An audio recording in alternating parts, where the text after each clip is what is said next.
எண்ணத்தின் சிறப்பு என்கின்ற தலைப்பிலே சிறப்பு சிந்தனை விருந்தளிப்பதற்காக பேராசிரியர் பழனிசாமி ஐயா அவர்கள் நம்மோடு இணைந்திருக்கிறார்கள்.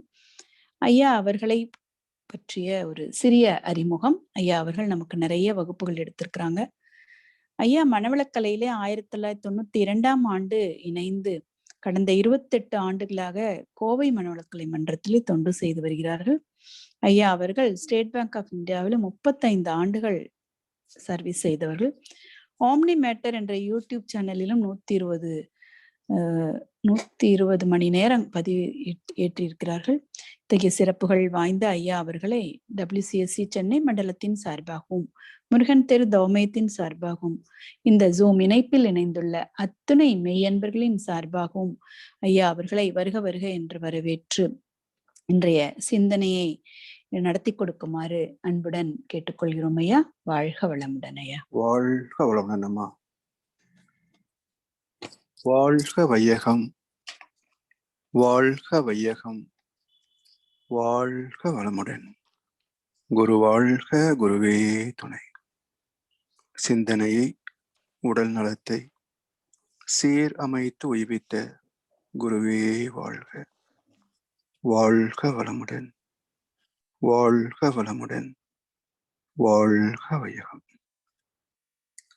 சான்ற பெருமக்களே, இந்த இணையதள நிகழ்விலே இணைந்துள்ள ஆன்மீக உள்ளங்கள் அனைவரையும் அருள் தந்தை வேதாத்ரி மகர்ஷி அவர்கள் சார்பாக வாழ்க வளமுடன் என்று வாழ்த்தி வளர்ப்பதிலே மகிழ்ச்சியும் நிறைவும் பெறுகின்றோம். இன்றைய சிந்தனையாக எண்ணத்தின் சிறப்பை பற்றி சில கருத்துக்களை நாம் பகிர்ந்து கொள்ள இருக்கின்றோம். பொதுவாக எண்ணம் என்ற வார்த்தை எல்லோரும் பயன்படுத்தி கொண்டிருந்தாலும் எண்ணத்தை பற்றிய சிந்தனை ஆராய்ச்சி செய்பவர்கள் மிக மிக குறைவாகத்தான் உலகிலே இருக்கின்றார்கள். எண்ணி துணிக கர்மம், துணிந்தபின் எண்ணுவோம் என்பது இழுக்கு என்று தீர்ப்பளித்தார் வள்ளுவ பெருந்தகை. அப்படி எண்ணம் ஆராய்ந்து பார்த்து தான் செயல்படுத்த வேண்டும் என்றால் ஏன் இந்த ஆராய்ச்சி தேவையாக இருக்கிறது? எண்ணிய முடிதல் வேண்டும், நல்லவே எண்ணல் வேண்டும், திண்ணிய நெஞ்சம் வேண்டும், தெளிந்த நல் அறிவு வேண்டும் என்றார் மகாகவி பாரதியார். எதை எண்ணமாக பெறுகின்றோமோ அந்த எண்ணம் கைவசமாக வேண்டும். எண்ணிய முடிதல் வேண்டும், எண்ணியது எண்ணியவாறு செயலாக்கம் பெற வேண்டும். அப்படி பெரும்பான்மையான சந்தர்ப்பங்களிலே நடப்பது இல்லையே என்ற அனுபவம் தானே எல்லோருக்கும். அப்போ ஏன் அந்த அனுபவம் வருகிறது? ஏன் நாம் நினைத்ததை நினைத்தபடி செயல்படுத்த முடிவதில்லை என்ற கேள்விக்கு பதிலாக அடுத்தவரை சொல்கின்றார், நல்லவே எண்ணல் வேண்டும். நீ நல்லதை நினைத்தால் அது செயலாக்கம் பெறும் என்கிறார் பாரதியார். அதுக்கு நம்முடைய பதில் என்ன?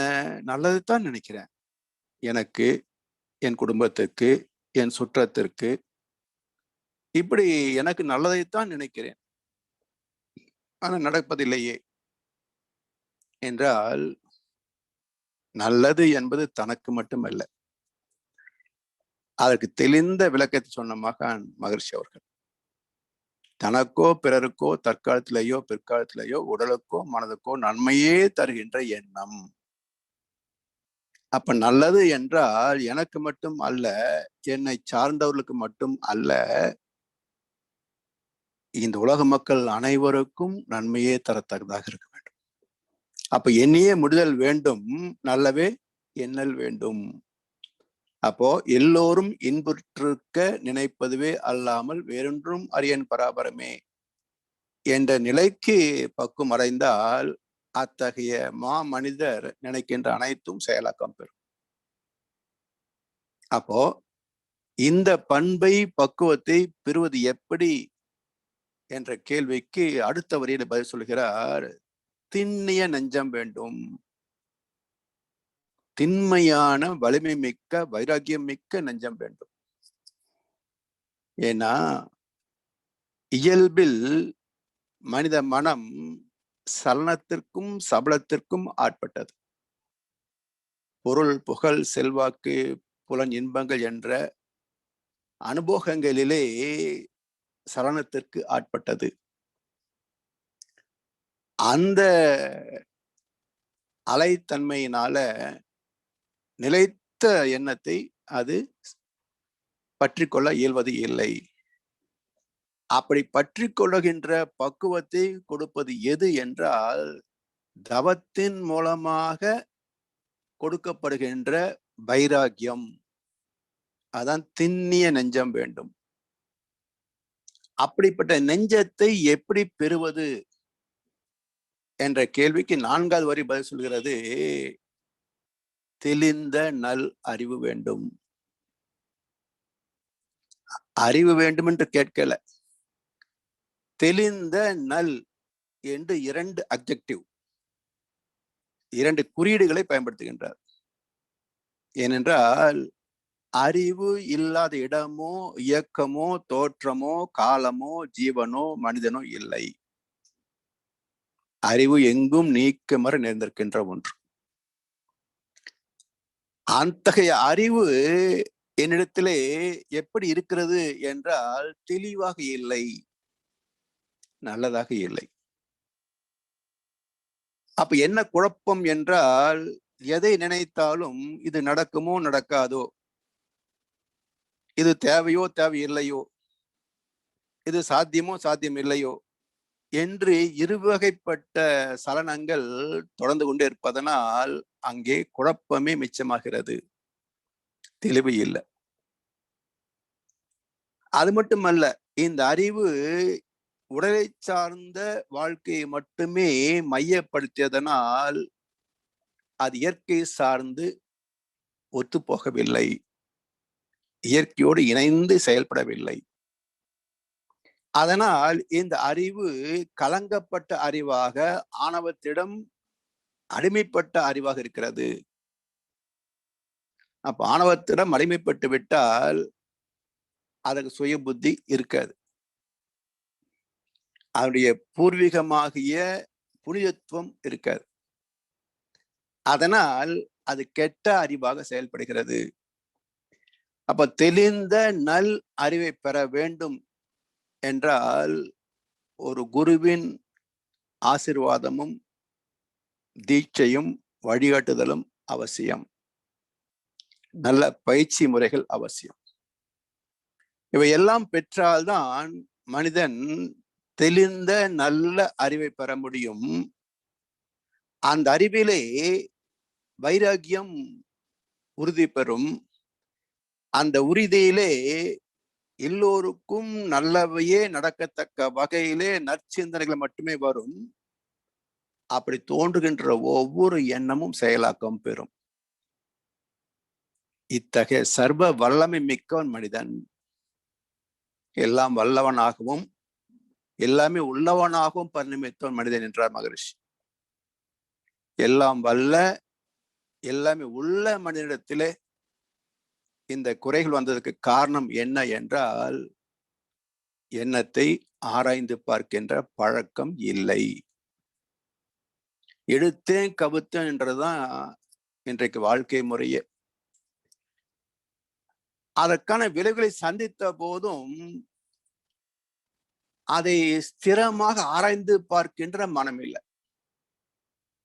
ஒரு சின்ன கருத்தை சொல்றேன், கசப்பான கருத்து தான். கிட்டத்தட்ட சென்ற ஆண்டு 5 மாதங்கள் எல்லா ஆலயங்களும் மூடப்பட்டிருந்தன. எல்லா ஆலயங்களும் மூடப்பட்டிருந்தன. எது நின்று போனது, எது நடந்து போனதுங்க? எப்பவும் போலதான் வாழ்க்கை போச்சு. பிறகு ஆலயங்கள் திறக்கப்பட்டுடனேயே மீண்டும் பழையபடி கூட்டம் அலைமோதுகிறது. எதை கற்றுக்கொண்டோம்? எதை ஆராய்ந்து பார்த்தோம்? வழிபடுவதால் கிடைத்ததா? வழிபட முடியாமல் தடைப்பட்டதால் கிடைக்காமல் போனதா? யோசிச்சு பாருங்க. இது நாத்திகவாதம் அல்ல, விதண்டாவாதம் அல்ல, சிந்தனை தூண்டுகின்ற ஆன்மீகம். அப்படி சிந்தித்து பார்த்தால்தான் ஆலயம் என்பது ஆன்ம லயத்திற்கான இடம், மன ஓர்மைக்கான இடம், தெளிந்த நல் அறிவு பெறுவதற்கான வழிவகை அது. அந்த ஆன்ம லயம் ஆன்மாவிலே தான் நடக்க முடியுமே தவிர ஒரு கட்டிடத்தில் நடக்க முடியுமா? ஆன்மா எங்க இருக்கு? கோவில்லையா, நமக்குள்ளையா? அப்ப ஆன்மா இருக்கின்ற இடம் என்னுடைய உடல். லயம் என்றால் ஒன்றுதல். அப்போ என்னுடைய ஆத்மாவோடு நான் ஒன்றுபட வேண்டும் என்றால் இது புறத்தே நிகழ்வதா, அகத்தே நிகழ்வதா? அந்த ஆலயம், கோவில் என்ன செய்கிறது? என்னுடைய ஆத்மாவிலே நான் லயம் ஆவதற்கு துணை செய்கின்ற ஆற்றல் களத்தை கொண்டுள்ளது அந்த திருத்தலம். அங்கே போனா ஆன்ம லயத்தை தான் கேட்கணும். எத்தனை பேர் அப்படி கேட்கிறோம்? அப்ப எதை கேட்க வேண்டுமோ அதை நினைத்தே பார்க்காமல், எதை கேட்க கூடாதோ அதை கேட்பதற்கே ஒரு இடத்தை வைத்துக் கொண்டு, இந்த வியாபாரத்தனத்திற்கு பேர் பக்தி என்றால் என்னத்தை சொல்ல? இதுதான் சிந்தனை. அப்படி சிந்தித்து பார்த்தால் எல்லோருக்குமே நன்மை தரத்தக்க வகையில வாழ்கின்ற சிறப்பை பெற முடியும். அத்தகைய குருவிடத்திலே நாம் வந்து சேர்ந்திருக்கின்றோம். குருமார்கள் சரித்திரத்திலே பரம்பரையில வந்த மகான் பகவான் வேதத்ரி மகர்ஷி அவர்கள். இழந்து போன அத்தனை சிறப்புகளை மீட்டெடுத்து நம்மை மீண்டும் ஒரு தெளிந்த நல் அறிவுடைய மனிதனாக தரமாற்றம் செய்வதற்கு வந்து அவதரித்த மகான் வேதத்ரி மகர்ஷி அவர்கள். அவர் நமக்கு தெளிவாக சொல்லுகின்றார், இந்த வழிவகைகளிலே பயிற்சிகளை மேற்கொண்டால் இழந்த பொக்கிஷத்தை மீண்டும் பெறலாம். மீண்டும் ஒவ்வொரு மனிதனும் வாழ்வாங்கு வாழ்ந்து நிறைவு பெறலாம். அதற்கான கலை, இந்த மனதை பலப்படுத்தக்கூடிய கலையை நான் தந்திருக்கின்றேன். எச்செயலும் மூலமெனும் எண்ணத்தாலாம், இன்ப துன்ப காரணமும் அதுவே ஆகும். இச்சை எனும் தீ எழுந்து எரியும் போது இயங்கும் உடல் கருவிகளால் அறிவை கொண்டு அச்சமர அனுபவித்தே அணைக்கலாகும். அதை தவிர வேறு வழி இல்லை. அதனால் நச்சு விலை இச்சைகளை விளைவிக்காத நல் ஒழுக்க வாழ்க்கைக்கு முறை வகுத்தேன் மனவள கலை என்கிறார் மகரிஷி. நாம் என்ன சொல்றோம்? குடும்ப கலை போதும் என்று கூறடா கண்ணா, இதில் கூட இந்த கலைகள் வேது ஏனடா கண்ணான்று கேட்கிறோம். நம்ம குடும்ப கலையே போதும். குழந்தை பெத்துக்கிட்டோமா, படிக்க வச்சோமா, ஆளாக்கணமா, போய் சேர்ந்தமா, இதுவே போதும். இந்த குடும்ப கலையை தவிர மனவள கலை எதுக்குன்னு கேட்கிறோம். ஆயக்கலைகள் 64 கற்றிருந்தாலும் அத்தனையும் மனம் துய்ப்பதுதான். அப்ப மனதை பயன்படுத்தக்கூடிய, பக்குவப்படுத்தக்கூடிய மனவள கலை இல்லை என்றால் கற்ற அத்தனை 64 கலைகளும் பயனற்று போகும். அடிப்படை இதுதான். மனிதனாக பிறந்த ஒவ்வொருவரும் கற்றுக்கொள்ள வேண்டிய அடிப்படை பாடம், அடிச்சுவடே மனவளக்கலை. அந்த மனவளக்கலையிலே உடற்பயிற்சியில தொடங்கி பிரம்மஞானம் வரைக்கும் அற்புதமான செயல்முறை திட்டமாக மகர்ஷி அவர்கள் நமக்கு படித்தளங்களாக கொடுத்திருக்கிறார்கள் பயிற்சியை. அது அற்புதமான பயிற்சி. என்னை நான் புறம்போட்டு பார்க்கக்கூடிய அகத்து ஆய்வு பயிற்சி. சிந்தித்து பார்த்து செய்கையை மாத்து. தவறு சிறுசா இருக்கையில் திருத்திக்கோ. தெரிஞ்சும் தெரியாம நடந்திருந்தா அது திரும்பவும் வராம பார்த்துக்கோ. இதுதான் அகத்தாய்வு. அப்படி அந்த அகத்தை ஆய்வு செய்கின்ற போது முதல் பாடம், நான் ஏன் பிறந்தேன்? என் வாழ்வின் நோக்கம் என்ன? நான் பிறந்த காரணத்தை நானே அறியும் முன்னே நீயும் வந்து ஏன் பிறந்தாய் சொல்ல மகன் என்றார் கண்ணதாசன். அப்படி பிறப்பின் நோக்கத்தை எடுத்து காட்டுவது வாழ்வின் நோக்கம். அந்த நோக்கத்திற்கு ஏற்ப வாழ்கின்ற வழிவகை என்ன என்றால் 12 படித்தளங்களில் முடிந்து போச்சு வாழ்க்கை. வாழ்க்கை தத்துவங்கள் 12. இப்படிப்பட்ட அற்புதமான வாழ்க்கையை வாழ முடியாமல் என்னை தடுப்பது எது என்று கேட்கின்ற போது எண்ணம் ஆராய்தல். இயற்கையில எல்லாம் சரியாத்தான் இருக்கு. பின்னர் ஏன் எனக்கு இந்த அவஸ்தை என்றால், உண்மையில் எதிரி உனக்கு உண்டு எனில் உன் உள்ளத்தில் எழுகின்ற ஒழுங்கற்ற எண்ணமே என்று தீர்ப்பெழுதினார் மகரிஷி. இதை நான் விரும்பினேனா? இந்த ஒழுங்கற்ற எண்ணத்தை நான் வரவேற்கிறேனா? கெட்ட எண்ணங்கள் வேண்டும் என்று சொல்லி நான் ரத்ன கம்பளமா விரிக்கிறேன். தானா வந்து தொலைக்குது அத்தனையும். அப்ப எங்கிருந்து ஏன் வருகிறது? நான் விரும்பாத தீய எண்ணங்கள் எனக்குள் ஏன் வருகின்றன? போய் என்று துரத்தினாலும் சொரிநாய் போல ஒட்டி கொண்டு இருக்கிறதே, காரணம் என்ன? சட்டில் உள்ளது அகப்பையில, புத்தியில் உள்ளது வார்த்தையில. போட்டது தானே முளைக்கும் தோட்டத்துல. அப்ப எனக்குள் தீய எண்ணங்கள் முளைக்கின்றன என்றால் நான் போட்ட விதை என்ன? நெல்லுக்குத்தானே விதைச்சேன். களை ஏங்க முளைச்சது? நான் களைக்கா விதை போட்டேன்? நெல்லுக்கு தான் விதை போட்டேன். பின்ன களை எப்படி வந்தது? அது மாதிரி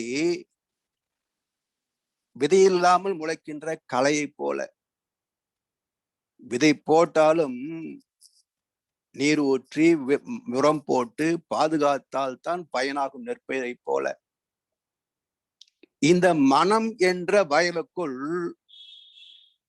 நல்ல நல்ல சிந்தனைகளையே நாம் தேர்ந்தெடுத்து விதைக்க வேண்டும். அப்படி விதைத்தாலும் அதிலிருந்தே தீயவையும் முளைக்கும். எப்படி என்றால், பாசிட்டிவ் திங்கிங் சொல்றோம். கெட்டதை நினைக்க கூடாது, நல்லதை மட்டுமே நினைக்கணும் அப்படின்னு ஒரு கூட்டமே பேசி தெரியுது உலகத்துல. ஆனா இதுல ஒரு அடிப்படை கோளாறு என்னன்னு பாத்தீங்கன்னா, கணக்குல பாசிட்டிவ் கூட்டல் குறி ஒன்று உண்டு அல்லவா? அந்த கூட்டல் குறியிலிருந்து நேர்கோட்டை நீக்கிவிட்டால் மிச்சம் என்ன? கழித்தல் தானே. அப்ப பாசிட்டிவ்க்குள்ளேயே நெகட்டிவ் இருக்கு. பாசிட்டிவ்க்குள்ளேயே நெகட்டிவ் இருக்கு. So the entire universe is nothing but waves, attractive force and repulsive force. இந்த பிரபஞ்சமே 2 வகை அலைகளால் ஆனவை. அதே போல வாழ்க்கை 2 வகைகளால் ஆனவை. இரவு வரும் பகலும் வரும் உலகம் ஒன்றுதான். வறுமை வரும் செழுமை வரும் வாழ்க்கை ஒன்றுதான். உறவு வரும் பகையும் வரும் எதையும் ஒன்றுதான். தனிமை வரும் துணையும் வரும் பயணம் ஒன்றுதான். நல்லதும் நினைக்கும் கெட்டது நினைக்கும் எண்ணம் ஒன்றுதான். மனசு ஒன்றுதான். அப்போ நாம் தீயதை வெறுத்தால் போய்விடாது. அது இயற்கை நீதிகளிலே ஒன்று. அப்ப என்ன செய்யணும்? நாம விரும்பி பாசிட்டிவ் திங்கிங், ஆக்கப்பூர்வமான எண்ணங்களுக்கு இடமளிக்க வேண்டும். அப்ப அதுக்கு ஒரு பழக்க பதிவு வேண்டும். அதனால்தான் வாழ்வின் நோக்கத்திற்கு ஏற்ப சிறப்படைய முடியாமல் தவிர்ப்பதற்கு முதல் காரணம் எண்ணம் தான். அந்த எண்ணம் எங்கே இருந்து தோன்றுகிறதுங்க? மூளைதான் எண்ணத்துக்கு பிறப்பிடம். மூளையில் எண்ணங்கள் தோன்றுவதற்கு மூலம் எது என்றால் மன அலைகள். மனம் தோன்றுகின்ற இடம் எங்கே? ஆத்மா. ஆத்மாவின் பிறப்பிடம் எது? தந்தை தாய் ஈருயிரும் ஒன்று சேர்ந்து தழைத்து ஒரு உடலாகி உலகில் வந்தோம். அப்போ தாய் தந்தை உயிரணுக்கள் இணைந்த போது கருவானதே அதான் ஆத்மா. அது காந்த அலைக்களம். அப்போ எது முதலில் கருவாகிறது என்றால் தந்தையின் வாழ்க்கை அனுபவங்களும் தாயின் வாழ்க்கை அனுபவங்களும் மட்டும் அல்ல, அவரவர் தலைமுறைகளிலே 6 முற்பிறவிகளின் பதிவுகளும் சேர்ந்து அழுத்தும். தந்தை, அவருடைய முன்னோர்கள், அவருடைய தந்தை, தாத்தா பாட்டி, கொழு தாத்தா பாட்டி, எழுத்தாத்தா பாட்டி, இப்படி 6 தலைமுறைகளின் அனுபவங்களும் தந்தை வழியாக கருப்பைக்கு போகிறது. அதே போல் தாயின் முன்னு 6 தலைமுறைகள், தாய் 7, அந்த 7 தலைமுறைகளின் அனுபவங்களும் உள்ளே போகின்றன. இந்த 14 தலைமுறைகளின் அனுபவங்களும் சேர்ந்த தொகுப்பு தான் கருவான புதிய ஆத்மா. எப்படிப்பட்ட பாவ புண்ணிய கணக்கு சேர்ந்திருக்கிறதோ அதற்கு தகுந்த நட்சத்திரம் இருக்கின்ற காலகட்டத்திலே தான் கருவாகிறது. அதனால் நட்சத்திர பலனே வாழ்க்கை நிச்சயிக்கும் என்று ஜோதிட சாஸ்திரம் சொல்லும். ஆனால் எந்த நட்சத்திரத்தில் நான் கருவாக வேண்டும் என்பதை தாய் தந்தையின் கர்ம வினைகளை நிச்சயிக்கின்றன. அப்ப நட்சத்திர பலனுக்கு மூலம் கர்ம பலன், இந்த ரெண்டும் சேர்ந்துதான் வாழ்க்கை. கர்ம பலனும் நட்சத்திர பலனும் சேர்ந்ததுதான் ஒரு மனிதனின் வாழ்க்கை. வெள்ளத்தனைய மலர் நீட்டம் மாந்தர்த்தம் உள்ளத்து அணையது உயர்வு என்று தீர்ப்பளித்தார் வல்லபெருந்தகை. எப்படி ஒரு மலரின் தண்டு நீர் மட்டத்தை பொறுத்து அமைந்து இருக்கிறதோ அதுபோல் ஒரு மனிதனின் வாழ்க்கை வெற்றிகள் என்பது அவன் கொண்டு வந்த கர்ம பலன்களின் அடிப்படையில் அமைகிறது. அதனால்தான் ஆங்கிலத்திலே அருமையான வார்த்தையை சொன்னார்கள், பிரசன்ட், நிகழ்காலம் என்று அதுக்கு நாம் பொருள் கொண்டு இருக்கின்றோம். அது ஒற்றை வார்த்தை அல்ல. அதை பிரித்து பார்த்தால் PRESENT என்ற எழுத்துக்களை பிரித்து பார்த்தால் PRESENT என்று பொருள்படும். Present. So present is not only present, it is present. நிகழ்காலம் என்பது நிகழ்கின்ற காலம் மட்டுமல்ல, நிகழ வேண்டிய காலம் ஏற்கனவே நிச்சயிக்கப்பட்டு விட்டது. எனவே ஒவ்வொரு மனிதனும் ஒரு ப்ரோக்ராம்டு சாஃப்ட்வேரோட தான் பிறக்கிறோம். அதுக்கு மேல மைக்ரோ எம்எம் கூட நகர முடியாது, சாதிக்க முடியாது. கொண்டு வந்த புண்ணியத்தை சாதிப்பதற்கும் தெய்வத்தால் ஆகாது, கமா எனினும் முயற்சி தன் மெய்வருத்த கூலி தரும். அப்போ பாவ புண்ணிய கணக்குகள் கொண்டு வந்திருந்தாலும் புண்ணியத்தின்படி சாதிக்க வேண்டிய சாதனைகள் உண்டு என்றாலும் அவற்றை சாதிப்பதற்கு முயற்சி இல்லை என்றால் முடியாது. முயற்சி இல்லாத இடத்துல தெய்வமே புண்ணியத்திற்கான பலனை கொடுக்க முடியாது. ஏனென்றால் செயலிலே விளைவாக தெய்வ ஒழுங்கு அமைப்பு இருக்க, செயலை செய்தால்தான் விளை வருமே தவிர செயலை இல்லை என்றால் விளைவு எப்படி வர முடியும்? பையன் டாக்டர் ஆவான்னு விதி இருக்கு, ஸ்கூலுக்கே போகலைன்னா ஆஸ்பத்திரியில கக்கூஸ் கழுவலாம், ஏன்னா அவனுக்கு விதி அங்கதான். படிச்சிருந்தா டாக்டரா வேலை பார்க்கலாம், படிக்கலைன்னா கம்பவுண்டராவோ கிளீனராவோ தான் வேலை பார்க்க முடியும். அப்போ புண்ணிய பதிவே கொண்டு வந்திருந்தாலும் முயற்சி இல்லை என்றால் அதையும் எட்ட முடியாது. அதனால் நம்முடைய ஆசைகள் சொல்லுவாங்க பாருங்க, தீய எண்ணங்களுக்கு காரணம் முறையற்ற ஆசைகள், பேராசைகள். எதை சாதிக்க முடியும் எதை சாதிக்க முடியாது என்று தீர்வு செய்ய இயலாமல் முடியாததையும் சாதித்து தீருவேன் என்று வெறித்தனமாக செயல்படுகின்ற போது அதனால் பாதிக்கப்படுபவர்களின் துன்பங்கள் நமக்கு சாபங்களா வந்து சேர்கின்றன.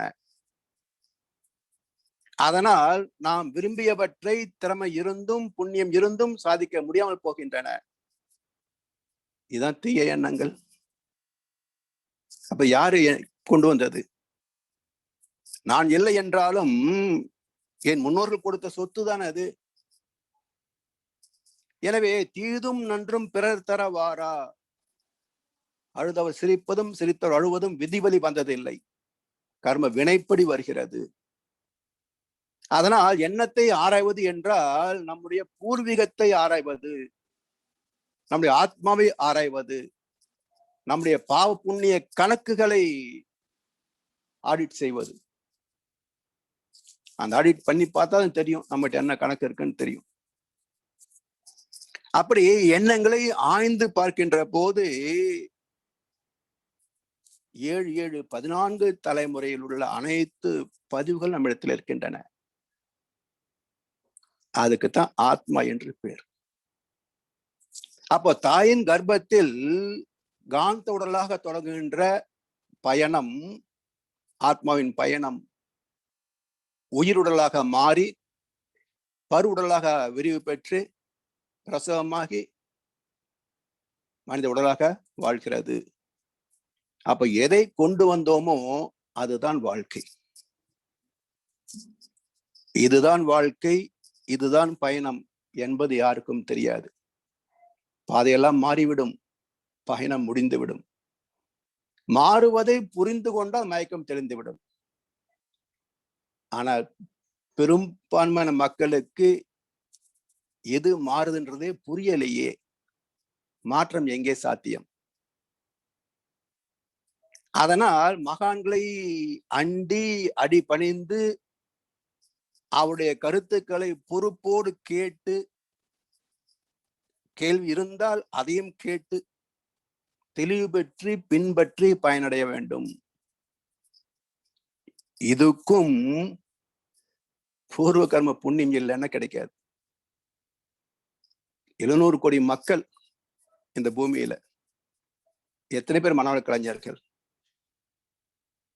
ஏன் இங்க விட்டு வேற இடத்துக்கு நாம போக முடியல? அங்க இருக்கவங்கள ஏன் இங்க வர முடியல? குறைந்தபட்சம் 5வது தலைமுறை இருந்தால்தான் மனவளக்கலை உள்ளே வர முடியும். புண்ணியத்தின் தாக்கம் அதிகமாகி 5வது தலைமுறையில இருந்தால்தான் மனவளக்கலைக்கு வர முடியும். இல்லைன்னா எங்கேயாவது கோயில் சுத்திட்டு தான் இருக்க முடியும், இல்ல வேற எங்கேயாவது கேப்மாரி சாமியார் இருப்பார், அவங்க தான் போக முடியும். இங்க வர முடியாது. அப்போ இங்க வருகின்ற அன்பர்களே புண்ணியத்தில் மிகுந்தவர்கள். சாமானியமா யாரும் வந்து சேர்ந்துட முடியாது, நிலைக்கவும் முடியாது.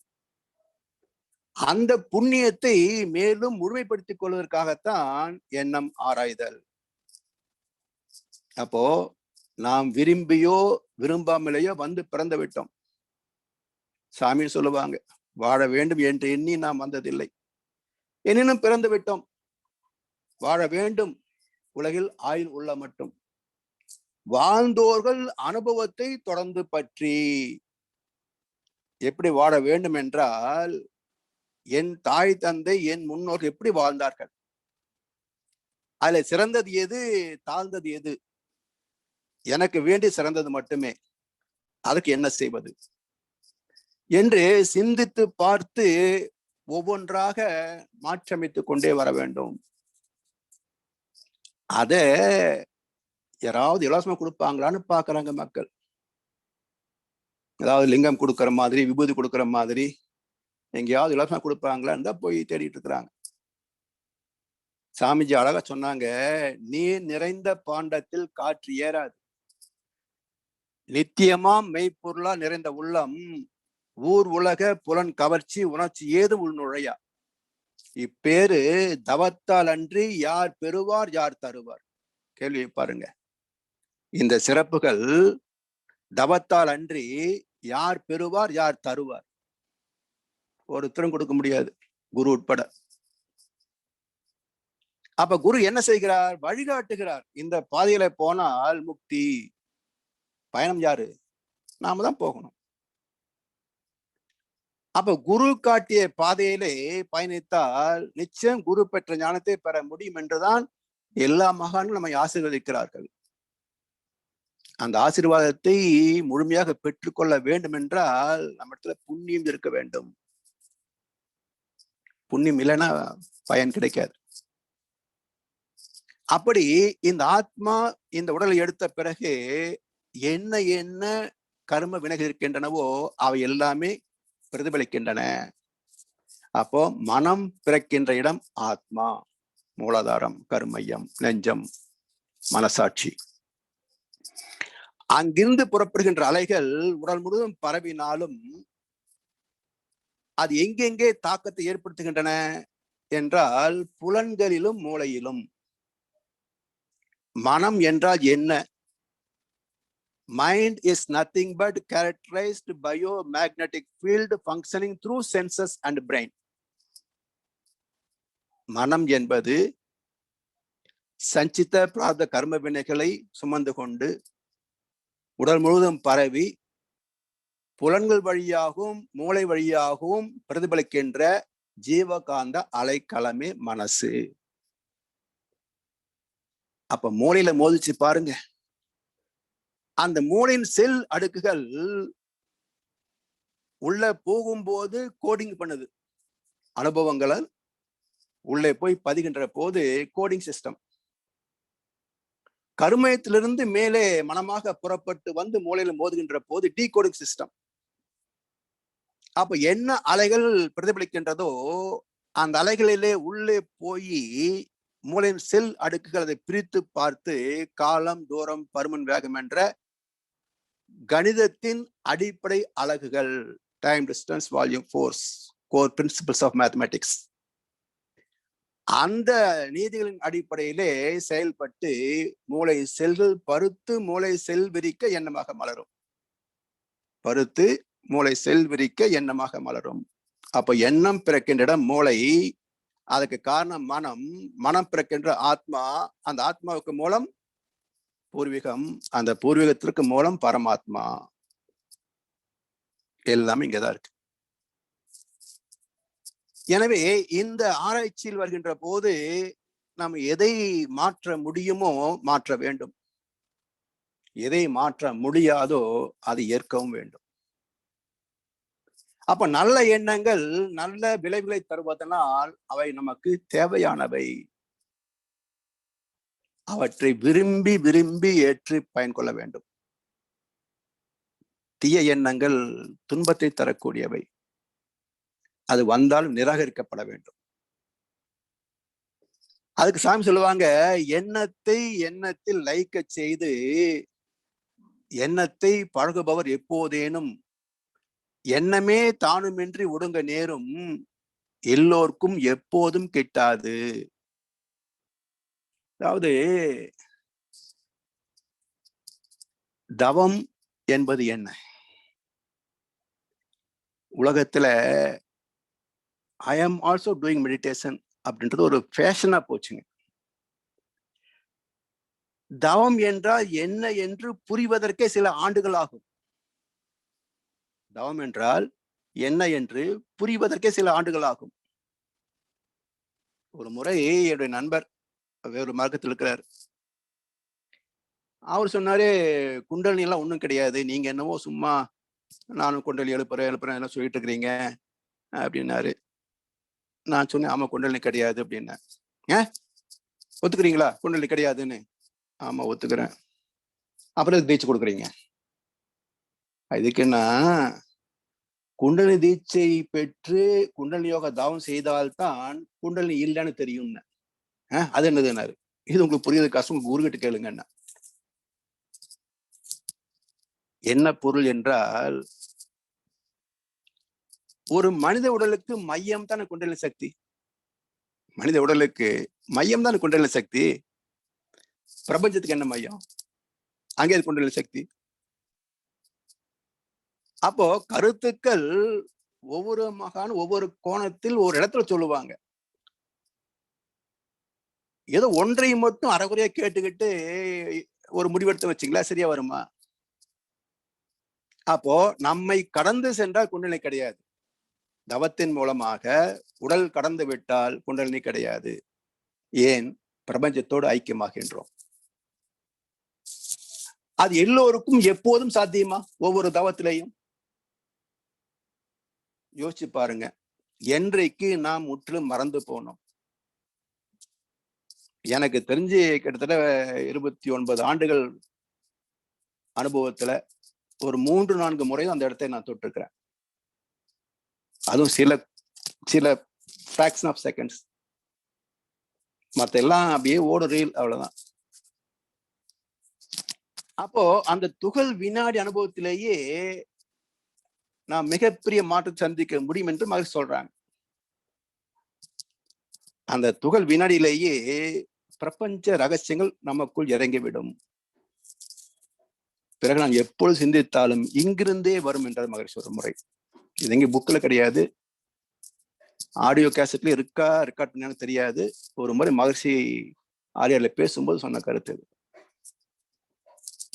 அப்படி சாமி சொல்றாங்க, எல்லோருக்கும் எப்போதும் கிட்டாது. அப்ப தவத்தின் அடையாளம் என்ன என்றால், ஒன்றையும் நினையாது தன்னையும் மறவாத நிலை, பூர்ண பிரக்ஞ நிலை, டோட்டல் அவேர்னஸ் என்கிற மகிழ்ச்சி. ஒன்றையும் நினையாது தன்னையும் மறவாத நிலை. அது எப்படி இருக்கும்னா, எப்படி இந்த உலகத்தில் நாம் வாழ்கின்றோமோ இதே போல இருக்கும். ஆனா எண்ணமே இருக்காது. அதுதான் பூர்ண பிரக்ஞ நிலை. எவ்வளவு நேரம் இருக்கிறோமோ அத்தனை வரைக்கும் அந்த எண்ணங்களே வராது. அப்படிப்பட்ட ஞானம் எப்பவுமே கிடைக்குதான்னா எப்பவும் கிடைக்காது. எப்போவாது அது கிடைக்கும். Glimpse. It's a quantum leap comes on its own accord என்பார் ஓஷோ.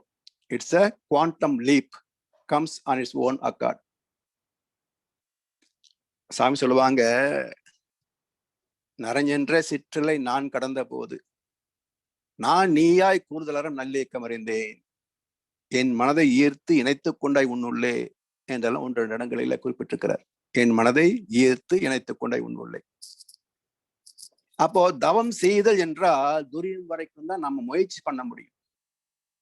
8 அலையை தொட்டு விட்டால் அது தானாக ஈர்க்கப்படும் பிரபஞ்சத்தால். அப்பதான் தீட்டா டெல்டா ஃப்ரீக்வன்சியை நம்ம உணர முடியும். அப்படி எண்ணத்தில் லயிக்க செய்து எண்ணத்தை பழகுபவர் எப்போதேனும் எண்ணமே தானும் இன்றி ஒடுங்க நேரும், எல்லோருக்கும் எப்போதும் கிட்டாது.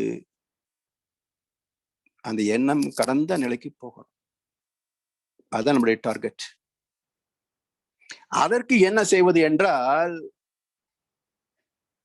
தேவையில்லாத எண்ணங்களை கழித்து கொண்டே வரணும். எப்படி கழிப்பது?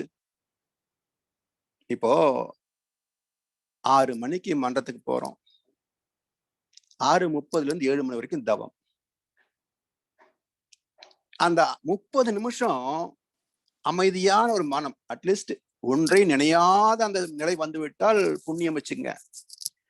ஒருவேளை அது கிட்டவில்லை என்றாலும் ஒரு குறைந்த எண்ணிக்கையோடு எண்ணங்கள் தவம் முடிக்கின்ற போது நிறைவு, அந்த அளவுக்காவது ஒரு தவம் அமைய வேண்டும் என்றால் அன்றைய நாள் 23 மணி நேரம் என்ன நாம் வாழ்ந்தோமோ அதன் பிரதிபலிப்போ அந்த 30 நிமிஷ நேரத்தின் தவத்துக்கு அடிப்படை.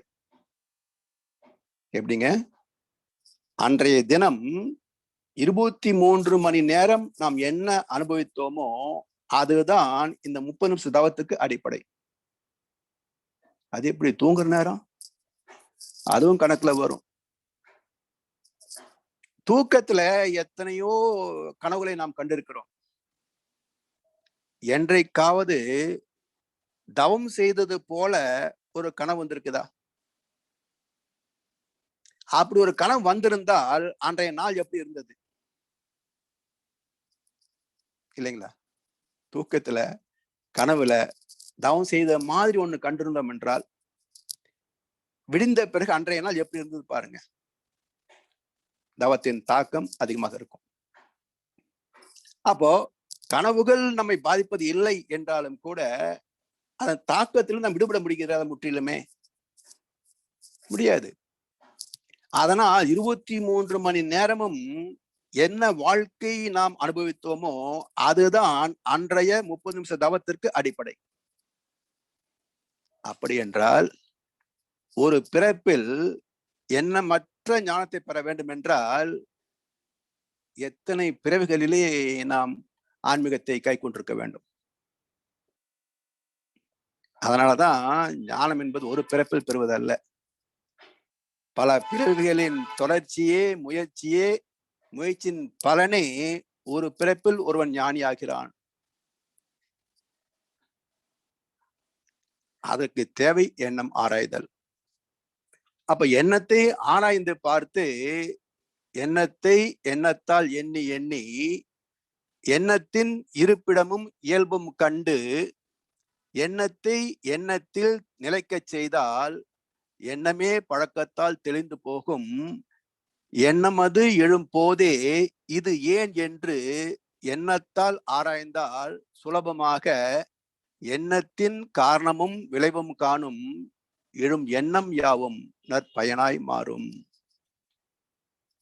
அந்த ஆராய்ச்சி இருந்தால்தான் ஒரு காலகட்டத்திற்கு பிறகு நற்சிந்தனைகளே நம்முடைய இயல்பாக மாற்றம் பெறும்.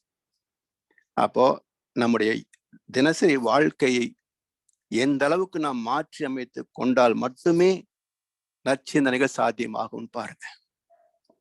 இது ஒரு பக்கம். இதை கெடுக்கின்ற வகையிலே குடும்பம், சமுதாய சூழ்நிலைகள், தொழிலகங்கள், எத்தனை முரண்பட்ட அலைகள் பாருங்களேன்.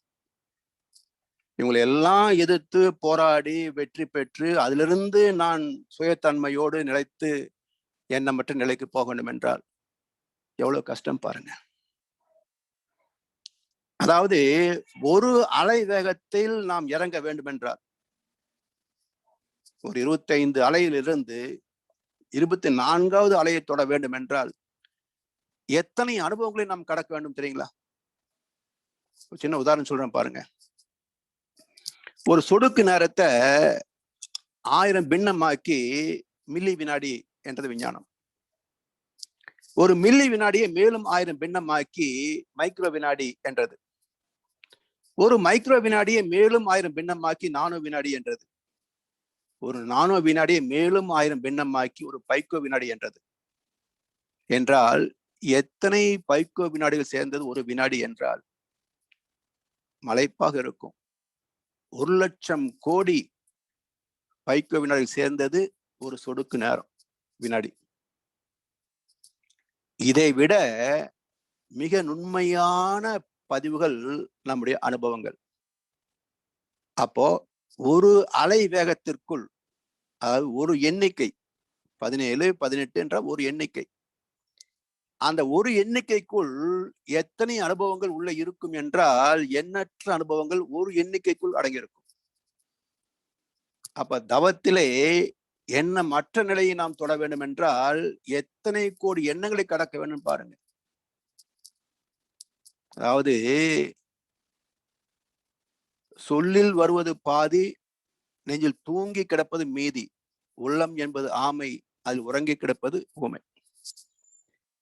இப்படி ஒரு மனிதனுடைய ஆத்மாவிலே எத்தனை கோடி அனுபவம் உண்டு என்று நம்மால் எண்ணவே முடியாதுங்க. வெளியே வருவது ரொம்ப கொஞ்சம் தான் நமக்கு பிரதிபலிக்கிறது எண்ணங்களாக. அதன் தாக்கத்தை நம்மால் சமாளிக்க முடியல. அத்தனை வெளியே வந்தா பைத்தியமாயிரும் இல்லையா? ஆண்டவன் நல்ல வேலையா நமக்கு மறதியை கொடுத்தான், அதனால் தப்பிச்சோம். இல்லை என்றால் 7 பிறப்பில் பெற்ற அத்தனை அனுபவங்களும் பிரதிபலித்தது என்றால் மூளை எங்க போய் தாங்க முடியும்? வெடிச்சு சிதறிடும். வருகின்ற ஒரு சில எண்ணங்களே நம்மால நிர்வகிக்க முடியாம தத்தளிக்கிறோமே. அதனால்தான் ஏன் பெரும்பாலான மக்கள் தவத்தின் பக்கம் வருவது இல்லை என்றால் இது அவ்வளவு எளிதில் வசப்படக்கூடியது அல்ல. எத்தனையோ சாதனை செய்தாலும் கூட சும்மா இருந்து சுகம் காண்பது அரிது என்றார்கள் சித்தர் பெருமக்கள். அப்படி தோன்றுகின்ற எண்ணங்களை ஆராய்ந்து பார்த்து அவற்றிலிருந்து எப்படி வெளிப்படுவது என்ற ஒரு பயிற்சி முறையை தந்த மகான் மகர்ஷி அவர்கள். ஏன்னா பகவத்கீதையில 700 ஸ்லோகங்கள். மனதை பற்றி, ஆத்மாவை பற்றி, பரமாத்மாவை பற்றி, குணங்களை பற்றி நிறைய பேசினாங்க. ஆனா அதை படித்து புரிந்து கொண்டால் மட்டுமே ஒருத்தருக்கு ஞானம் வந்துருச்சான்னு பாருங்களேன், தவம் வந்துருச்சான்னு பாருங்க, வராது. அப்ப அது பயிற்சி வேண்டும். அப்போ எத்தனையோ மகான்கள் ஏற்கனவே சொல்லி இருந்தாலும் கூட இதுவரைக்கும் மக்களிடத்துல ஏன் அது வந்து சேரவில்லை என்று ஆராய்ந்து பார்த்தவர் நம்முடைய மகரிஷி. அப்ப சொல்றாரு, நான் ஒண்ணும் புதுசா சொல்லல, ஏற்கனவே பல மகான்கள் சொன்ன கருத்துக்களை தான் நானும் உங்களுக்கு திரும்ப சொல்றேன். என்ன ஒரு சிறப்பு என்றால், நீங்கள் புரிந்து கொள்ளக்கூடிய வகையிலே தமிழிலே நான் பேசுகிறேன், வேற்று மொழி இல்லை, விஞ்ஞானத்தோடு இணைத்து பேசுகிறேன். அதுக்கு மேல ஒரு சிறப்பு, சாமி சொல்லல அத, அதுக்கு மேல சிறப்பு என்ன என்றால் ஆக்ஷன் பிளான். மனவளக்கலை ஒரு செயல் திட்டத்தை உள்ளடக்கியது. ஒரு சாதாரண மனிதன் எப்படி ஞானியாக முடியும் என்ற செயல் திட்டத்தை உள்ளடக்கியது மனவளக்கலை. அந்த செயல் திட்டம் தான் உடற்பயிற்சியில தொடங்கி பிரம்மஞானம் வரைக்கும் போகுது. அது ஒரு ஸ்டேஜ் எண்ணம் ஆராய்தல். அப்படி இந்த எண்ணத்தை ஆராய்ந்து பார்த்து நல்ல எண்ணங்களே எப்பொழுதும் வர வேண்டும் என்பதற்காகத்தான் பயிற்சி முறைகள் அகத்தாய்வு என்று கொடுத்தாங்க. இப்போ தீய எண்ணங்கள் தோன்றுவதற்கு நிறைய தாக்கம் இருக்குங்க. சமூகத்துடைய தாக்கம், சுயநலம், ஆணவம், இப்படி பல காரணங்களாலே தீயவை செய்து செய்து பழகி போன மக்கள். அது மிக எளிதாக எது நமக்கு செட் ஆகுதுன்னு பாத்தீங்கன்னா தீயவை தான் ஈஸியா வந்து சேரும். அது ஓசோ சொல்லுவாரு, mind cannot think positively because mind itself is a negative force அப்படிம்பார். Mind cannot think positively because mind itself is negative force.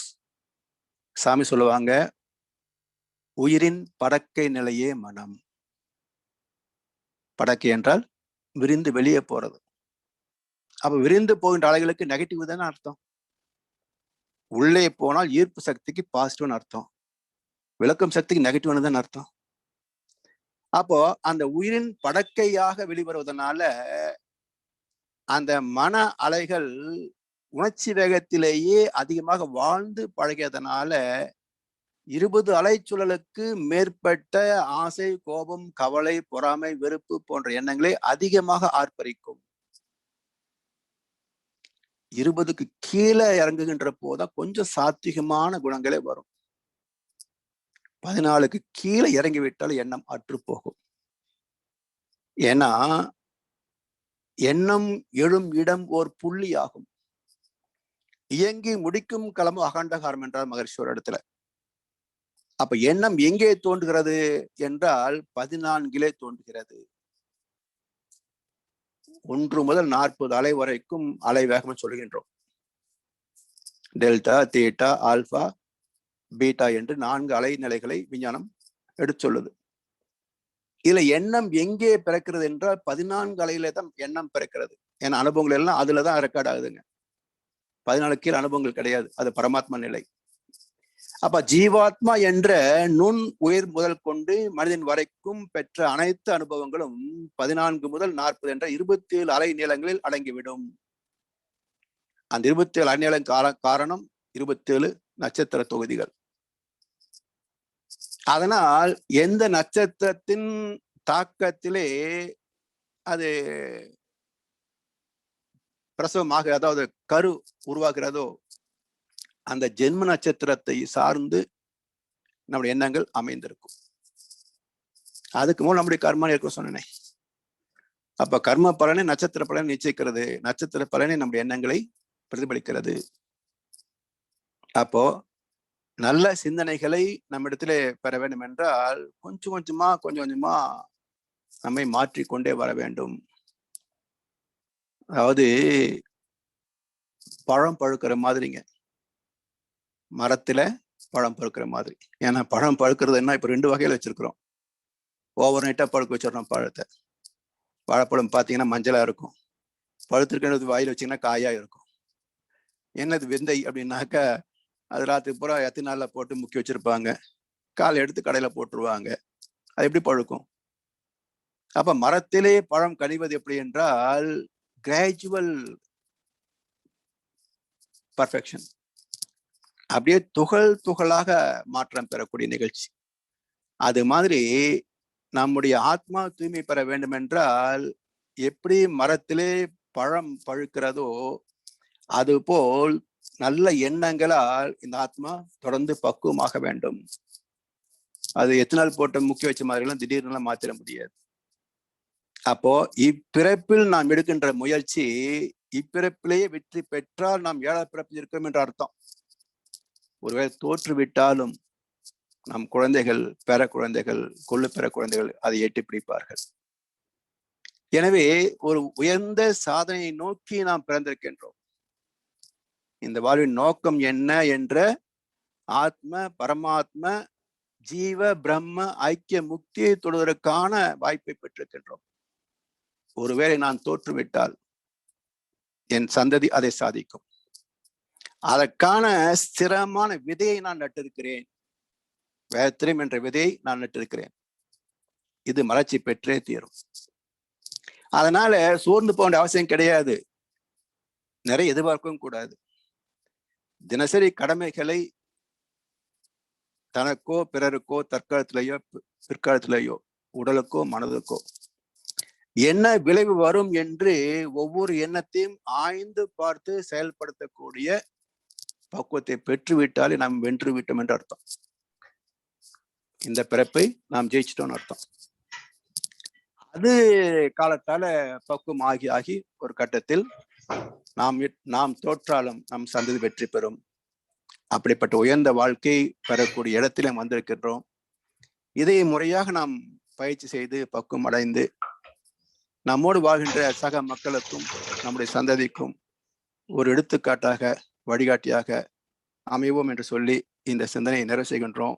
வாழ்க வளமுடன், வாழ்க வளமுடன், வாழ்க வையகம்.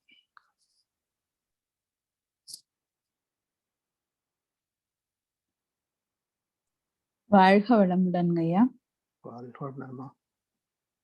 எண்ணத்தின் சிறப்பு, உங்களுடைய உரையும் மிக சிறப்பு. ஐயாவுடையது எப்பவுமே ஒரு ஆழ்ந்து சிந்திக்கிற மாதிரியான ஒரு சிந்தனையாதான் இருக்கும் உங்களுடையது. அப்படியே எண்ணத்தை தூண்டி விட்டீங்க எங்களை. சோ பாரதியாருடைய பாடல்ல ஆரம்பிச்சு எண்ணிய முடிதல் வேண்டும், அதற்கான விளக்கங்கள் அப்படியே உங்களுடையது எதை சொல்றது எதை விடுன்னு தெரியல, அவ்வளோ எழுதியிருக்கலாம். தெளிந்த நல்ல அறிவு வேண்டும், அதை எப்படி பெறுவது? அப்ப திண்ணிய நெஞ்சம் வேண்டும்னா அதை எப்படி பெறுவது? இப்படி அதற்கான விளக்கங்கள்.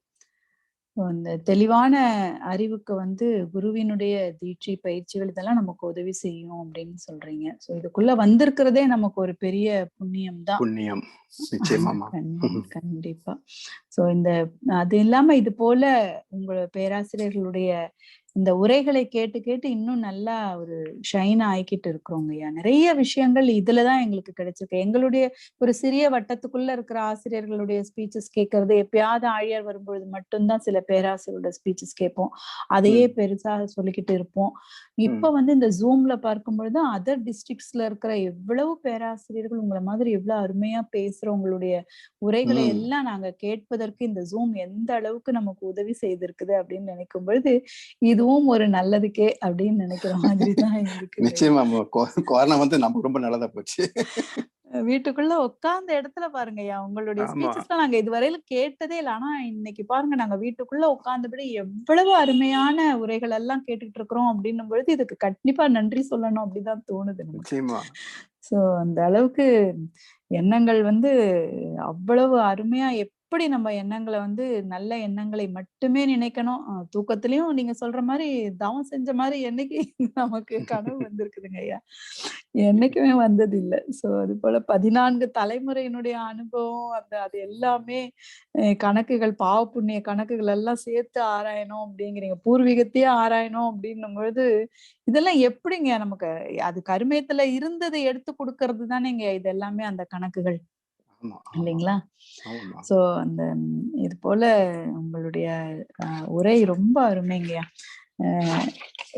ஐயாவை வந்து இந்த நிறைய ஸ்பீச்சஸ் வந்து சாதனை மார்க்கம்ல இருக்கும் பொழுதும் கேட்டிருக்கிறோம்.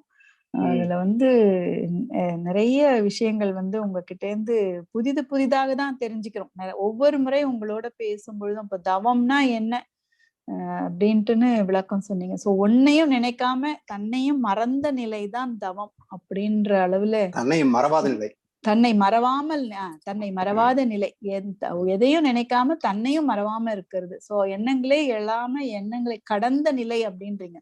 அது நீங்க சொல்ற மாதிரி ரொம்ப ரேர், ரொம்ப ஃபிராக்ஷன் ஆஃப் செகண்ட் தாங்க ஐயா. நீங்க சொல்ற மாதிரி ஏதோ ஒண்ணு அன்னைக்கு நடக்கிற பிரச்சனைகள்ல ஏதாவது ஒன்னாவது அப்படி வந்துகிட்டு டிஸ்டர்ப் பண்ணிக்கிட்டு அப்படிதான் mind itself is negative ஃபோர்ஸ்ன்னு சொல்லிட்டீங்க. சோ அதனால அது என்ன செய்ய முடியும்? சோ 20க்கு கீழே போகும்பொழுதுதான் சாத்வீகம், 14க்கு மேலதான் முக்கால்வாசி ஓடிக்கிட்டு அப்படியே அதுலதான் எண்ணங்கள் பிறந்து கொண்டே இருக்கின்றது. சோ கர்ம பலன் தான் நட்சத்திர பலனையே நிர்ணயிக்குது அப்படின்னு சொல்றீங்க. சோ அந்த நட்சத்திர பலன்கள் எல்லாம் சேர்ந்ததுதான் நம்மளுடைய எண்ணங்கள். சோ ஆத்மா தூய்மை பெறணும்னு நல்ல எண்ணங்களையே நினைக்கிறது, அதேதான் அப்படிதான் நம்ம நினைச்சு எண்ணங்களை ஒவ்வொரு எண்ணத்தையும் ஆராய்ந்து பார்க்கும் பொழுதுதான் வாழ்க்கையில வந்து நமக்கு எல்லா விஷயங்களும் நல்லதாவே நடக்கும் அப்படின்னு சொல்லியிருக்கீங்க. நான் தவம் அவ்வளவு எளிதில் வசப்படாதுன்னு நீங்க சொன்ன வார்த்தை ரொம்ப ரொம்ப ஒரு உண்மையான வார்த்தை தான். அனுபவம் தானம்மா, எல்லாருக்கும் உண்டு அந்த அனுபவம். கண்டிப்பாங்க. நம்முடைய மகான் நமக்கு தமிழ் மொழியில கிடைச்சது, அதுவும் விஞ்ஞானத்தோட இணைச்சு நமக்கு சொல்றதுனால ஓரளவுக்கு கொஞ்சம் மக்கள் வந்து ஓகே அப்படின்னு ஒத்துக்கிறாங்க. இந்த நிறைய சித்தர்களால அந்த விஞ்ஞானத்தோட இணைக்க முடியாத ஒரு காரணத்தினால நிறைய விஷயங்கள் அவங்க சொல்லிட்டு போயிருந்தாலும் அதெல்லாம் நம்ம புரிஞ்சுக்காத அளவுல நம்மளுடைய மகான் வந்து எளிமையா நமக்கு எல்லாத்தையும் கொடுத்து அதை வந்து அதுல ஒரு ஆக்ஷன் பிளானும் வச்சு நமக்கு அது கொடுத்திருக்கிறார், மனவளக்கலை அப்படின்றது. சோ அந்த அளவிலே நமக்கு மிகவும் அருமையாக இன்று உரை நிகழ்த்திய ஐயா அவர்களை நாம் அனைவரும் துரிய நிலையிலிருந்து வாழ்த்தி நம்முடைய நன்றியினை வாழ்த்தின் மூலம் ஐயாவுக்கு தெரிவித்துக் கொள்வோம். வாழ்க வளமுடன் ஐயா. அனைவரும் துரிய நிலையில் இருப்போம். இதுகாரம் நமக்கு சிந்தனை உரை அருமையாக அளித்த பேராசிரியர் பழனிசாமி ஐயா அவர்கள் வாழ்க வளமுடன். ஐயா அவர்களின் அன்பு குடும்பம் வாழ்க வளமுடன். அவர்தம் ஆன்மீக தொண்டு மென்மேலும் சிறந்து விளங்க வாழ்க வளமுடன். பேராசிரியர் பழனிசாமி ஐயா அவர்கள் அருட்பேராற்றல் கருணையினால் உடல் நலம், நீளாயுள், நிறை செல்வம், உயர் புகழ், மெய் ஞானம் ஓங்கி வாழ்க வளமுடன், வாழ்க வளமுடன், வாழ்க வளமுடன் என அனைவரின் சார்பாகவும் வாழ்த்தி மகிழ்கிறோம் ஐயா. வாழ்க வளமுடன். நன்றி. வாழ்க வளமுடன் ஐயா. இந்த இடத்துல யாராவது கேள்வி கேட்பது அல்லது அனுபவம்? சொல்லுங்க. நாளைய நிகழ்ச்சி சொல்லிடலாம்ப்பா. சொல்லிடுங்க. நாளை காலையில 8 to 9 பஞ்சபூத நவர்க தவம். ராயபுரம் மன்றத்துல இருந்து சுந்தரி அவங்க இருக்கிறாங்க. மதிய நிகழ்ச்சியாக பஞ்சேந்திரிய தவம், அதை எடுத்து கொடுப்பது சுசிலா நாராயணன். சிந்தனை விருந்துன்னு பார்த்தீங்கன்னா மூத்த பேராசிரியர் வேத சுப்பையா ஐயா அவர்கள் நாளைக்கு நம்ம இடையே இணைந்து நல்வாழ்வுக்கு பஞ்சபூத நவர்க தவம் அப்படிங்கிற தலைப்புல ஐயா அவர்கள் நமக்கு சிந்தனை விருந்து அளிக்க இருக்கிறாங்க. அனைத்து நிகழ்ச்சியும் அனைவரும் கலந்துக்கோங்க. நம்ம டெய்லி பஞ்சபூத நவர்கம் செய்யறோம். அது என்ன மாதிரியான நற்பயன்கள் நமக்கு கிடைக்குது அப்படிங்கிறத ஐயா அவர்கள் நமக்கு விளக்க இருக்காங்க. வாழ்க வளமுடன். அனைத்து நிகழ்ச்சியும் கலந்துக்கோங்க. வாழ்க வளமுடன் ஐயா. வாழ்க வளமுடன்மா. ரொம்ப அருமையா இருந்ததுங்க. நான் பாதியில தான் கேட்டேன், இங்க கொஞ்சம் கன்ஸ்ட்ரக்ஷன் இருக்கிறதுனால. அப்புறம் ரெக்கார்டிங்ல கேட்குறீங்க, ரொம்ப அருமையா இருக்கும். பேசுறது எல்லாமே எங்களுக்கு ரொம்ப ஒரு, அதாவது ஆழ்ந்து உள்ள போறதுக்கான, இப்போ அம்மா சொல்லும் போதுதான் நிறைய விஷயங்கள் பேசியிருக்கீங்க. எனக்கு தான் கேட்க வாய்ப்பு இல்லை. ரெக்கார்டிங் கேக்குறீங்க. எனக்கு அனுப்புவீங்க அந்த ரெக்கார்டிங்? எனக்கு அனுப்புவீங்க? கண்டிப்பா அனுப்புறேங்க ரெக்கார்டிங். ரொம்ப நன்றிங்க. நன்றி. உங்களுடைய பிஸி ஷெட்யூல்ல எங்களுக்கு வந்து நேரம் ஒதுக்கி வந்து நீங்க எங்களுக்கு சிந்தனை அளிப்பதற்கு மிக்க நன்றிங்க. வாழ்க வளமுடன். வாழ்க வளமுடன். நன்றி. வாழ்க வளமுடன். மிக்க நன்றி அம்மா. வாழ்க வளமுடன். நன்றி. கல்பனா உமாசங்கர் அம்மா பேசுங்கம்மா, அன்மியூட் பண்ணிட்டு. வாழ்க வளமுடன் ஐயா. வாழ்க வளமுடன்மா. ஐயா நீங்க இப்போ சூப்பரா இருந்துங்க ஐயா.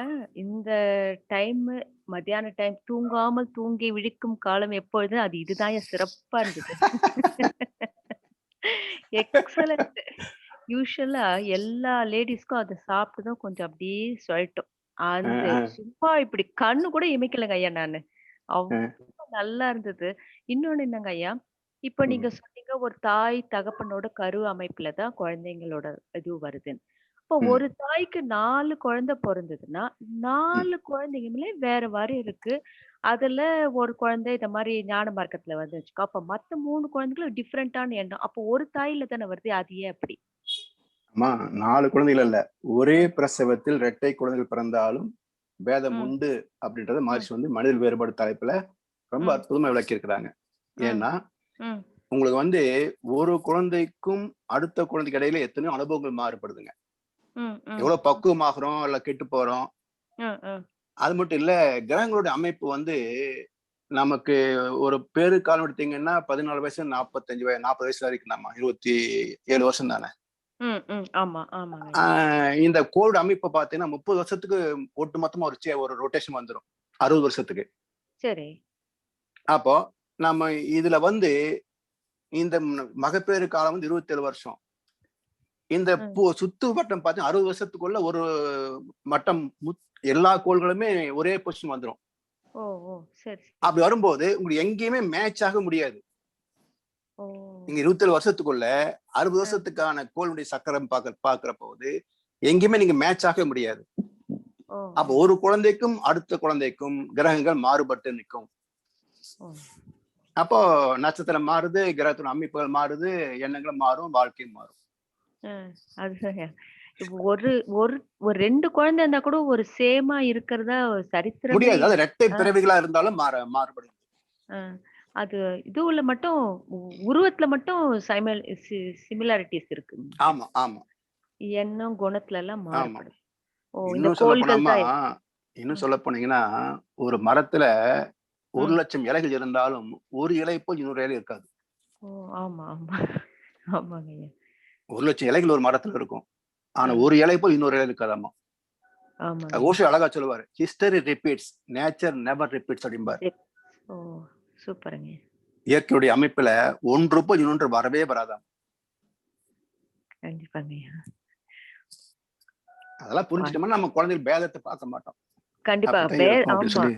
ஆனா இப்போ நம்ம எங்க ஜெனரேஷன்ல நாங்க பாக்குறதுல, பட் இந்த எங்களோட நம்ம முன் ஜெனரேஷன்ல அந்த பேதத்தோட தானங்க வளர்த்தாங்களே, அது நல்லா தெரியும். பெரிய பொண்ணா விட்டு கொடுக்கணும். இன்னும் பாருங்களேன், எங்க பெரிய பொண்ணுக்கு 50 பவுன் போட்டாங்க, நீங்க எவ்வளவு போடுவீங்க கேக்குறமா இல்லையா? ஆமா. பெரிய மருமகள் 50 பவுன் போட்டாங்களா அம்மா, இப்போ சின்ன மருமகளுக்கு எவ்வளவு போடுவீங்க கேக்குறாங்க இல்ல. பெரிய மகள் போட்டா அவன் போட்டான், சரி இவர் எப்படி போட முடியும்னு யோசிக்கணும் இல்ல. 100 போட்ட வேண்டான்றவாங்களா? நீங்க என்னவா சொல்றீங்கன்னா ஆமாங்க ஐயா, உண்மைங்க ஐயா. ஆனா இப்போ இருக்கிற என்னோட டாட்டர் ஜெனரேஷன்ல உண்மை அதுதான் ஐயா. நிறைய பேரை நான் விசாரிச்சுட்டேன். ஆனா அவங்களுக்கு உள்ள ஈடுபாடு என்னன்னா இந்த நகை மேல கிடையாதுங்கய்யா. நகை மேலயும் இந்த பொருள் சேர்க்கறது மேல கிடையாது. அவங்க லைஃப நல்லா என்ஜாய் பண்ணணும் அப்படின்னு அந்த ஒரு தாட்ஸ்ல போறாங்க. அப்பவே நம்ம இந்த இதையும் கொஞ்சம் சேர்த்து கொடுத்துட்டோம்னா சேர்ந்து வாழ்வாங்க ஐயா. ஆமா, இப்ப வர ஜெனரேஷன் நம்ம மகரிஷி சொன்ன மாதிரி நல்ல ஒரு பியூரான ஒரு ஜெனரேஷன் வரும்னு ஒரு எதிர்பார்க்கவே கண்டிப்பா இருக்குங்க ஐயா. கண்டிப்பா வரும், வந்தா தீரும். அந்த நம்ம பசங்களோட ஜெனரேஷன் அது சூப்பரா இருக்குங்க ஐயா. வாழ்க வளமுடன். நன்றி நன்றிங்கம்மா. கோமதி அம்மா பேசுங்க. வாழ்க வளமுடன். வாழ்க வளமுடன் ஐயா. வணக்கம். வாழ்க வளமுடன். அம்மா, நான் கத்தார்ல இருந்து பேசுறேங்க ஐயா. உங்களோட ஸ்பீச் வந்து நிறைய ஸ்பீச் கேட்டிருக்கேன் நானு. யாக்கையும் வாழ்க்கையும், அதுல வந்து எண்ணம் பத்தி இது வந்து நான் மிஸ் பண்ணிட்டேன்னு நினைச்சேன். இன்னைக்கு அது வந்து எனக்கு உண்மையிலே வந்து ரொம்ப நல்லா இருந்துச்சு. அந்த ஸ்பீச்சை கேட்க முடியாதது இருந்தது.